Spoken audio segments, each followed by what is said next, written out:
Okay. Ana. Okay. So kani kinahanglan gyud nato ni matunan tanan. Kay tungod kinahanglan nato may bala na ang system. Kung sa paano siya mag-work. Isod na pagpas tungod ang imuhang labay is padulong dito, dili diri. Hindi ni kay napakay-bend sa imuhang knees ba na wala gini mo na stretch uli. Okay, yun siya kapag short, okay. What if kapag long? Kapag mahaba naman yung length ng footloop mo.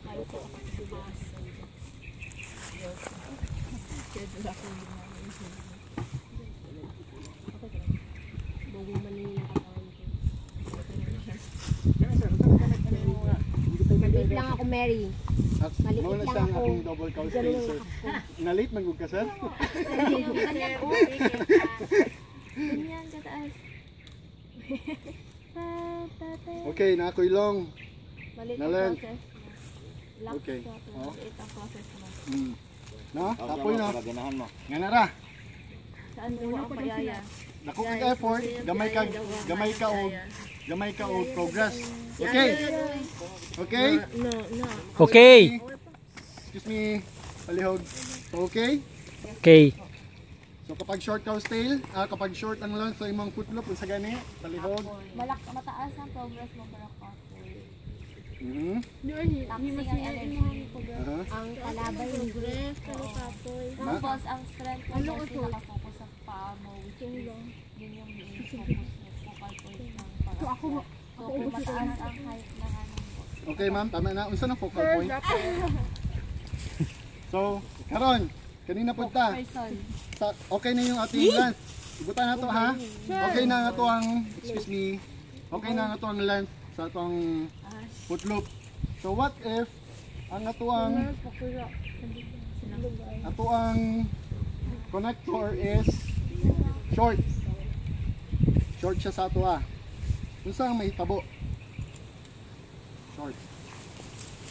Aside from nagi tanan, ang effect ani is ang efficiency. Efficiency nimo. Pero diri sa taas kaning connector sa lawas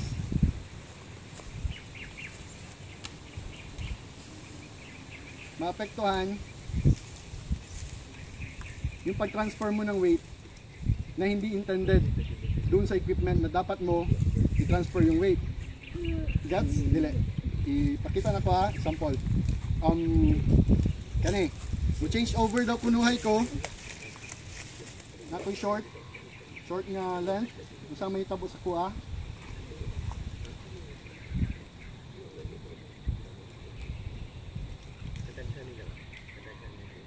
Nakoy short. Okay, nisaka ko pa. Okay lang. No? So mo-change over na daw kunuhay ko. Change over na ko. Usab, usa gani ang first. Add first. subtract. Isunder. Okay. So aside from sa efficiency apektado sa imuhang short nga connector, nga ni pang pwede nga mahitabo sa imuha. Okay. So ready na ko. I-release na ko. No? So mutindog na ko para i-release na ko ni. So kani, tindogan para mo-transfer na ko ang weight dire para matanggal ni siya, okay? Tindog ko. Tanggal. Nasa na itabo karon? Hindi siya balance Asan yung weight ko nag-transfer? sa Dito. So, nanapod ko yung problema kung saan ako pagtanggal ani. Wala pa man dito ang aking weight. Na dapat yung intended na weight na matransferan ko is dito. Kaniyang effect sa imuang short nga lifeline connector. Okay? Ang weight is mapunta sa hand jammer, hindi sa iyong stop, sa iyong descender. Okay? So yun. So ang pag-troubleshoot is kung ano yung ginawa mo pinaka last, yun din yung gawin mo ulit. Kanina, troubleshooting na po ni siya. So unsa nga ko ang last na gitanggal? Chest scroll. So yun yung balik mo una ulit. So balik ako.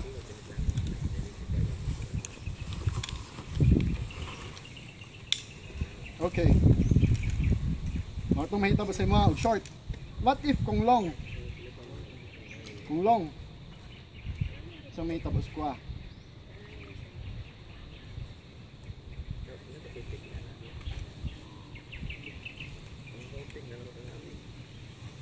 Okay, long. Tanggal na po na ako, nakalock off na ako. Long na ni. So ano nang pwede mangyari sa akin? Tanggal ko. Tanggal. Sa may tabo. Pak. Pinamalayo masyado. Basta ang layo ah. No? Hindi ko na siya maabot. Okay? Ano po yung weight?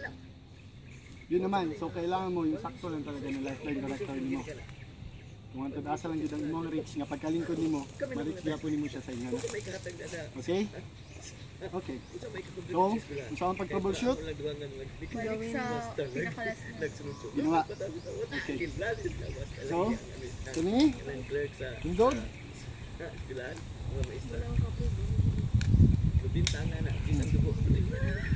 Okay.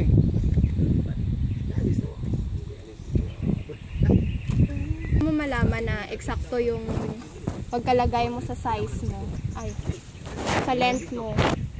Pinakita mo may ha. Okay. Good.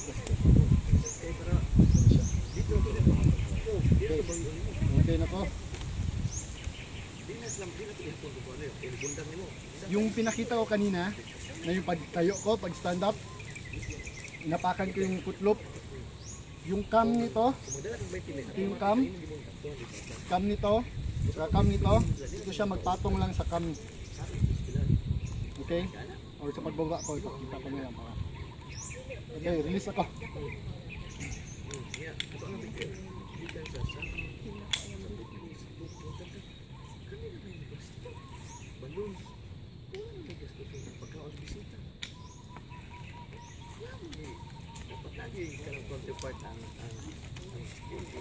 Before mo mabutang og weight direct, make sure na naka-inline siya.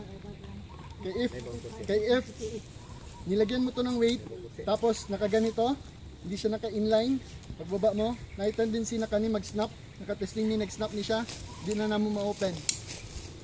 Or nasa cross-loading sa imong carabiner.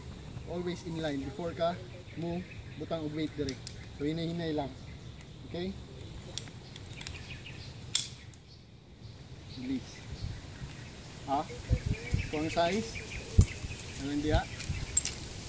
Tinggal.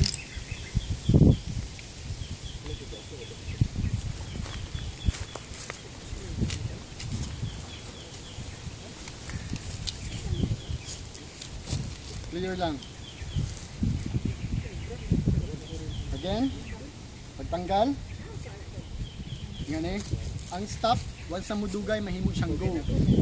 Itungod, iyang friction nga side, sa isa ka bollard niya, kani sa top, nahilis na, di na mupaa kaniyang matulak handaw. So once na bitaw mo siya, nagya po di tendency na munaog. So ang safest na buhaton nimo is, ngani, nahini yung tanggal, once na natanggal nimo, na imuhang wala direct, kapaak yapon. So di kayo ka mangusog, tapos butaran sa likod. Ha? Always i-treat ninyo kani di gyud mo hawa sa inyo ang luyo or diri nga side. Diyo gyud ibutang. Kaya once na ang namang tendency once na nahitabo. Ang nahitabo is nabangga lang ang ulo, pagbangga sa ulo, tendency sa tao pagkakita sa tali diri, nigunit diri. Bitaw siya dito, tuloy-tuloy ang kayong baba, sunog ang kamay nahulog. Na? So always na lagi siya diri. Hinay. Okay.